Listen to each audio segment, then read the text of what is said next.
మొత్తానికి ఉపాధ్యాయులు రోడ్డెక్కే పరిస్థితి అయితే వచ్చింది. ఒకప్పుడు ఇదే ప్రభుత్వానికి అనుకూలంగా వైసీపీకి వ్యతిరేకంగా వైసీపీ హయాంలో ఏ స్థాయిలో ఉద్యమాలు చేశారో, ఏ స్థాయిలో ధర్నాలు నిరసనలు చేశారో అందరూ చూశారు. అలాగని చెప్పి కూటమి ప్రభుత్వం వస్తే తమకేదో మేలు జరుగుతుంది అనుకుంటే ఈ అంటే ఒక రకంగా ఈ ట్రాన్స్ఫర్స్ బదిలీలు ఏవైతే ఉన్నాయో రాష్ట్రంలో ప్రభుత్వ విద్యను నిర్వీర్యం చేస్తూ అబాసుపాలైన చంద్రబాబు కూటమి ప్రభుత్వం ఇప్పుడు తమ బదిలీలను సైతం ప్రహాసనంగా మార్చేసింది అంటూ ఉపాధ్యాయులు నిప్పులు జరుగుతున్నారు. సంఖ్యాపరంగా అధికంగా ఉన్న ఎస్జీటీలకు మాన్యువల్ కౌన్సిలింగ్ ద్వారా బదిలీలు చేపడతామని హామీ ఇచ్చి ఇప్పుడు ఆన్లైన్లో ఈ ప్రక్రియ కొనసాగుతుంది అని ప్రకటించడంపై వారు తిరుగుబాటు ప్రకటించారట.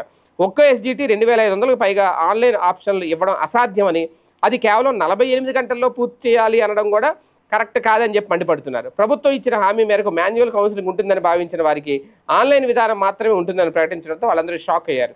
దీంతో బదిలీ కౌన్సిలింగ్ జరుగుతున్న ప్రాంతాల్లో నిరసన తెలిపారు ఎస్జీటీలు. బదిలీ కౌన్సిలింగ్ను బహిష్కరించి పెద్ద ఎత్తున ఉమ్మడి జిల్లాలోని కలెక్టరేట్లు, డీఈఓ కార్యాలయాలను ముట్టడించారు. ప్రస్తుతం పాఠశాల విద్యాశాఖలో 1.79 లక్షల మంది ఉపాధ్యాయులు పనిచేస్తుండగా ఎస్జీటీలు 1.20 లక్షల వరకు ఉన్నారు.